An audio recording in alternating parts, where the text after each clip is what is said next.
नमस्कार, आप देख रहे हैं न्यूज 18 राजस्थान। आपके साथ मैं हूं अभिषेक। बुलेटिन में बात करेंगे कोटा की, जहां एक नाबालिग के साथ उसके अपनों ने दरिंदगी की। फिर बात करेंगे अग्निवीरों की, जिन्हें गृह मंत्रालय और रक्षा मंत्रालय ने बड़ी सौगात दी है। साथ ही बताएंगे आपको गहलोत कैबिनेट में अग्निपथ योजना को लेकर क्या फैसला हुआ। वहीं दिखाएंगे आपको कैसे जून में झमाझम बारिश हो रही है।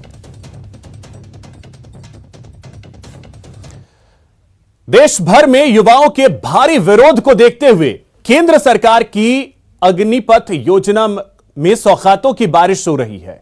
गृह मंत्रालय के बाद अब रक्षा मंत्रालय ने भी अग्निवीरों को लेकर बड़ा ऐलान किया है। रक्षा मंत्रालय ने अपने मंत्रालय के तहत होने वाली भर्तियों में अग्निवीरों को 10% आरक्षण देने का ऐलान किया है।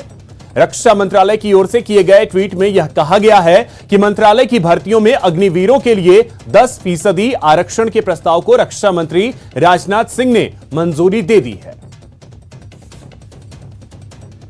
बता दें कि इससे पहले गृह मंत्रालय की ओर से अग्निवीरों के लिए 10% आरक्षण और आयु सीमा में भी छूट देने का ऐलान किया गया था। अग्निवीरों को गृह मंत्रालय की सौगात मिली है। गृह मंत्रालय की भर्तियों में 10% आरक्षण, सीएपीएफ असम राइफल्स में 10% आरक्षण दिया जाएगा।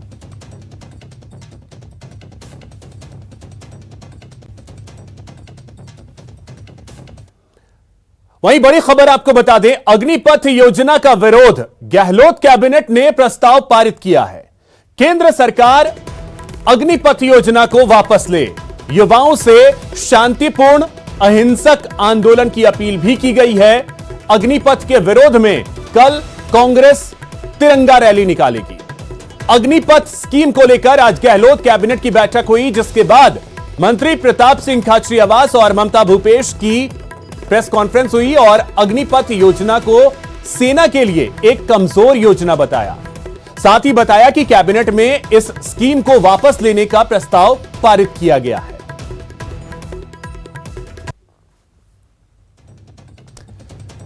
तो कैबिनेट में अग्निपथ पर प्रस्ताव पारित हुआ, इसके विरोध में, और केंद्र सरकार से इस योजना को वापस लेने की अपील की गई। कल सुबह अमर जवान ज्योति पर कांग्रेस विरोध दर्ज करवाएगी तिरंगा रैली निकालकर। नौजवान के हित में अग्निपथ योजना वापस ले, जिससे सड़कों पर जो आग लगी हुई है, क्योंकि भारत सरकार की सोच दिख रही है, नाम अग्निपथ, शुरू हो गई आग। अग्निवीर आप तैयार करना चाहते हो। पहली बार ऐसा हुआ है जब सेना को एक्सपेरिमेंट के रूप में भारत सरकार यूज करना चाहती है। हम ये चाहते हैं भारत सरकार सामने आकर इस योजना को तुरंत वापस ले, और तुरंत वापस नहीं लेते हैं तो किसानों का आंदोलन लंबा चला और बाद में नाक रगड़ के इनको किसान बिल वापस लेने पड़े। आपको कल ये वापस लेना पड़ेगा, लेकिन तब तक बहुत नुकसान हो जाएगा। इसलिए सेना के सम्मान में, भारत के सम्मान में, नौजवान के सम्मान में कांग्रेस मैदान में कल अमर जवान ज्योति पर जयपुर कांग्रेस के तमाम कार्यकर्ता इकट्ठे होंगे। हम लोग नौजवान भी इकट्ठे होंगे, नागरिक भी इकट्ठे होंगे। हम लोग तिरंगा रैली निकालेंगे। अग्निपथ योजना को लेकर प्रोटेस्ट कर रहे युवाओं के साथ हनुमान बेनीवाल भी आ गए हैं। अग्निपथ योजना को लेकर आरएलपी ने आंदोलन का ऐलान कर दिया है। आरएलपी सुप्रीमो और सांसद हनुमान बेनीवाल ने आज प्रेस कॉन्फ्रेंस कर कहा कि 27 जून को जोधपुर में आरएलपी बड़ा प्रदर्शन करेगी। बेनीवाल ने कहा कि जोधपुर में बड़ी रैली के बाद आरएलपी द्वारा संभाग स्तर और जिला स्तर पर प्रदर्शन करते हुए चरणबद्ध तरीके से जयपुर कूच किया जाएगा। उन्होंने युवाओं से शांति से प्रदर्शन करने का आह्वान भी किया। राष्ट्रीय लोकतांत्रिक पार्टी 27 जून को जोधपुर में बड़ा आंदोलन, बड़ी रैली करेगी और उसके बाद चरणबद्ध तरीके से हम जयपुर राजधानी की ओर बढ़ेंगे, जिला मुख्यालय, संभाग मुख्यालय पर रैलियां करके, और फिर दिल्ली कूच करेंगे। और इस दरमियान अगर लोकसभा का सत्र चलेगा तो इसमें भी आरएलपी पार्टी मजबूती से टीओडी को निरस्त करने की हम बात करेंगे। हमारे झुंझुनू में आज तीसरे दिन भी अग्निपथ योजना के खिलाफ धरना जारी रहा। सुबह प्रदर्शनकारी युवा शहीद स्मारक पर बड़ी संख्या में उमड़े। इसके बाद रैली निकालकर डिगाल टोल बूथ पहुंचे, जहां सड़क को जाम कर दिया। कानून व्यवस्था को बनाए रखने के लिए पुलिस जाब्ता और क्यूआरटी टीम भी मौके पर मौजूद थी। युवाओं ने 4 घंटे तक नारेबाजी कर शांतिपूर्ण सड़क जाम रखा, लेकिन जाम हटाने के बाद उनका गुस्सा फूट पड़ा और युवकों ने सड़क किनारे रखी ईंटें फेंकनी शुरू कर दी, जिसके बाद पुलिस ने कड़ी कार्रवाई करते हुए युवकों को हिरासत में लिया। योजना के नाम से जो केंद्र सरकार ने भर्ती लागू की है, उसमें युवा आक्रोशित है, तोड़फोड़ कर रहा है पूरे देश में, लेकिन सरकार समझ नहीं रही है। उसी कॉल में हमने नेशनल हाईवे जाम करने का हमारा जो कॉल था, नेशनल हाईवे जाम किया है और इसके माध्यम सरकार को ये देना चाहते हैं कि अभी तो प्रदर्शन शांतिपूर्वक ही हैं, इससे भी ज़्यादा खतरनाक हो जाएंगे अगर आपने ये मांग वापस नहीं ली, आपने ये जो भर्ती है ये वापस नहीं ली और स्थायी भर्ती सरकार शुरू करे। अभी मॉर्निंग आवर्स में डिगाल टोल पर जाम का ऐलान किया था, तो कुछ युवा वर्ग जो इन परीक्षाओं से संबंधित है, भर्तियों से संबंधित है, उन्होंने जाम लगाया था वहाँ पर। उस पूरे घटनाक्रम की रिकॉर्डिंग कराई गई है और विधि सम्मत जो कार्रवाई है अमल लाई जाएगी। सभी लोगों को समझा करके डिस्पर्स करा दिया गया है। अभी पूरे शहर में शांति है, कहीं कोई दिक्कत नहीं है। जोधपुर में अग्निपथ योजना के विरोध प्रदर्शन की आशंका को देखते हुए पुलिस ने कड़े बंदोबस्त किए हैं। शहर के सभी प्रमुख चौराहों पर पुलिस कर्मियों को तैनात किया गया है। पुलिस की खास नजर विश्वविद्यालय के परिसर पर है, जहां से छात्रों के इकट्ठा होकर रैली निकालने की संभावना है। पुलिस ने संदिग्ध घूमते तकरीबन 1 दर्जन युवकों को पकड़ा, जिन्हें समझा बुझाकर छोड़ दिया गया।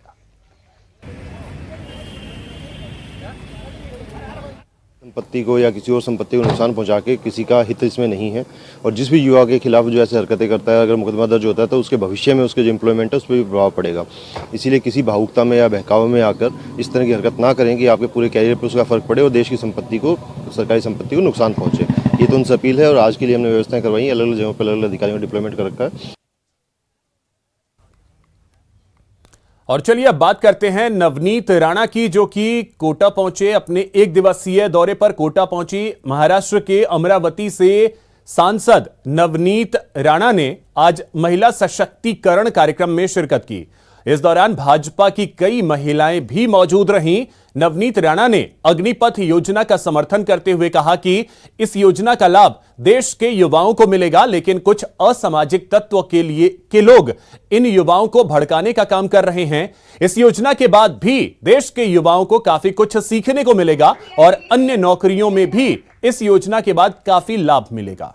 लेकिन आज जो स्थिति देश के अंदर हो रही है, अगर इन युवाओं पर केस लग गए तो ये कहीं भी नौकरी नहीं कर सकेंगे। इसलिए युवाओं से समझने की जरूरत है कि वो अपने भविष्य के साथ खिलवाड़ न करें। वहीं हनुमान चालीसा पाठ को लेकर भी नवनीत राणा ने कहा कि महाराष्ट्र में मुझे हनुमान चालीसा पाठ करने की सजा दी गई, मुझे जेल में डाला गया, साथ ही काफी टॉर्चर भी किया गया।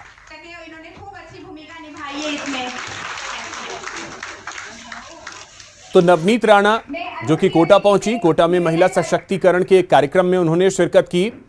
महाराष्ट्र के अमरावती से ये सांसद हैं और इन्होंने महिला सशक्तिकरण के कार्यक्रम में शिरकत की और यहां पर अग्निपथ योजना का इन्होंने समर्थन किया। उन्होंने कहा कि अग्निपथ योजना से युवाओं को लाभ मिलेगा, लेकिन कुछ असामाजिक तत्व हैं जो युवाओं को भड़का रहे हैं, जिसकी वजह से यह स्थिति बनी है।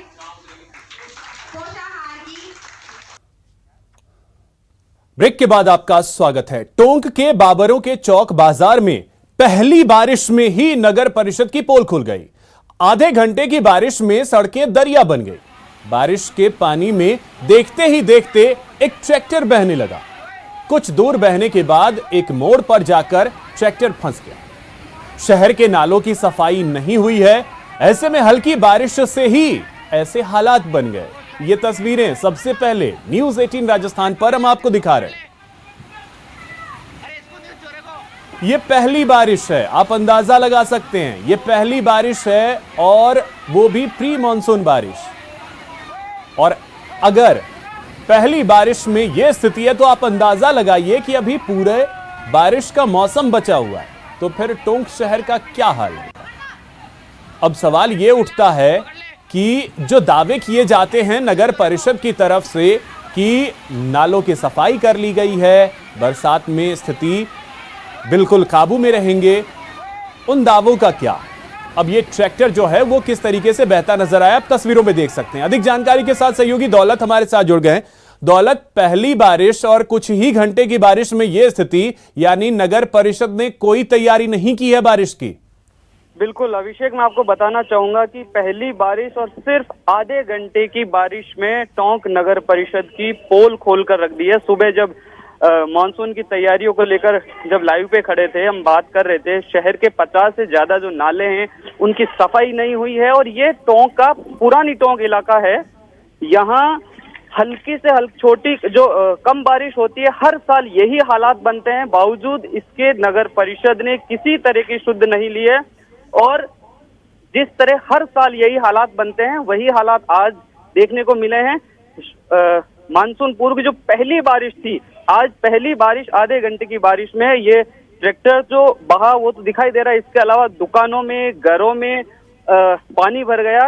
लोगों का नुकसान जो हुआ है वो अलग है, लेकिन फिर भी ठीक है दौलत, तो इन तस्वीरों को देख करके अंदाजा तो लगाया ही जा सकता है कि तैयारी कितनी पुख्ता है। फिलहाल बहुत शुक्रिया आपका तमाम जानकारी के लिए। तो आपको बता दें कि झमाझम बारिश का दौर जारी है। प्रदेश में लोगों को गर्मी से राहत मिली है, लेकिन बारिश के साथ साथ आफत भी आई है। कई जगहों पर सड़कें पानी में डूबी हुई नजर आई, तो कई जगहों पर तेज हवा की वजह से पेड़ गिर गए। 3 शहरों की तस्वीरें आपके टीवी स्क्रीन पर हैं, भीलवाड़ा, दौसा और झुंझुनू। तो भीलवाड़ा जिले में मूसलाधार बारिश से जनजीवन प्रभावित हुआ है। तेज हवा और बारिश से नुकसान भी हुआ है। भीलवाड़ा शहर में कई जगहों पर खंभे गिर गए, वहीं कई जगहों पर पेड़ भी टूटकर गिरे, जिसकी वजह से लोगों को परेशानी का भी सामना करना पड़ा। मूसलाधार बारिश की वजह से बिजली आपूर्ति भी प्रभावित हुई। नगर परिषद की सफाई व्यवस्था का जायजा लिया है हमारे संवाददाता राहुल कौशिक ने।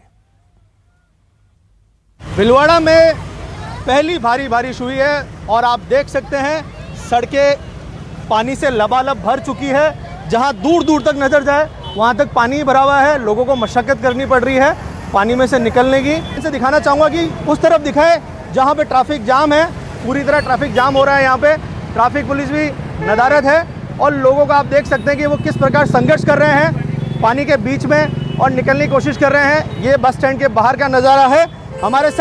हमारे साथ कई लोग भी हैं यहाँ पे जो पानी में फंसे हुए हैं। आइए हम इनसे बात करते हैं। पानी में फंसे हुए इतनी देर से, कितना समय हो गया आपको यहाँ खड़े हुए? मेरे तो आधा घंटा हो गया सर। और नगर परिषद की प्रॉपर व्यवस्था नहीं है, साफ सफाई का ध्यान नहीं रखा जाता है। काफ़ी प्लास्टिक की गंदी चीज़ें वगैरह फैलाई जा रही है, पर प्रॉपर आधे घंटे से हम जाम में फंसे हैं। मार्केट से बच्ची हमारे साथ है, वो भी बहुत परेशान है। चलिए बच्ची इनके साथ है, बच्ची से ही बात करते हैं। वो कितनी देर से यहाँ रुके हुए हैं और उनको कितनी परेशानियों का सामना करना पड़ा है? बेटा कितनी देर से यहाँ रुके हुए हो? बहुत देर हो गई है, मतलब 1-आधा घंटे तक रुके हुए हैं। तो देखिए कि आधा घंटा इंतजार करना पड़ रहा है लोगों को। नगर परिषद के दावे हैं कि हम शहर को साफ रखते हैं, वो आज फेल होते हुए नजर आ रहे हैं। कहीं से कहीं तक सफाई का मंजर देखने को नहीं मिल रहा है। आप देख सकते हैं नाले उफन के बाहर आ चुके हैं और लोगों को परेशानियां उठानी पड़ रही है। पानी से लबालब सड़कें हो चुकी है, लोगों की गाड़ियां भी खराब हो चुकी है, परेशानियां झेलनी पड़ रही है। गाड़ी को धक्का लगाना पड़ रहा है, गाड़ी खराब हो चुकी है। तो अगर पहली बारिश में इस प्रकार के हालात बन चुके हैं और सड़कों पे पानी जाम हो चुका है, तो आप ये सोच सकते हैं कि आने वाले समय में कहीं ना कहीं भीलवाड़ा की सड़कें पूरी तरह पानी में डूब जाएगी। ट्रैफिक व्यवस्था भी बिल्कुल नाकामयाब साबित हुई है, ट्रैफिक क्लियर नहीं करा पा रहे हैं पुलिस वाले, और उसी प्रकार नगर परिषद भी पूरी नाकामयाब रही है। कैमरा पर्सन अंकुश सनाटे के साथ न्यूज़ 18 के लिए राहुल कौशिक। वहीं दौसा में आज प्री मॉनसून की जोरदार बारिश हुई। दोपहर के समय शुरू हुई यह बारिश कई घंटे तक चली, जिसके चलते दौसा शहर की सड़कें पूरी तरह से लबालब हो गई और दरिया जैसी नजर आने लगी। दौसा शहर के अधिकतर इलाके जलमग्न हो गए और शहर की छोटी गलियां हो या फिर मुख्य रास्ते, सभी में पानी भर गया। इधर प्री मॉनसून की पहली ही बारिश में दौसा नगर परिषद के दावों की पोल खुल गई। नालियां पिछले काफी दिनों से साफ नहीं हुई थी। ऐसे में नालियों का कचरा सड़कों पर आ गया और नालों की सफाई नहीं होने के कारण पानी की निकासी की व्यवस्था भी समुचित नहीं थी, जिसके चलते दौसा शहर की सड़कें लबालब नजर आई और नालियों का कचरा सड़कों पर आ गया। वहीं झुंझुनू में आज अच्छी बारिश से जहां आमजन को गर्मी से राहत मिली, वहीं मौसम भी खुशनुमा हो गया। 2 दिन से हो रही रुक रुक कर बारिश और बादलों की आवाजाही से तापमान में भी गिरावट दर्ज की गई। दिन का तापमान पिलानी में 39.3 डिग्री दर्ज किया गया। हालांकि इसके बाद हल्की धूप निकली, लेकिन फिर भी ठंडी हवाओं के आगे धूप ने ज्यादा परेशान लोगों को नहीं किया।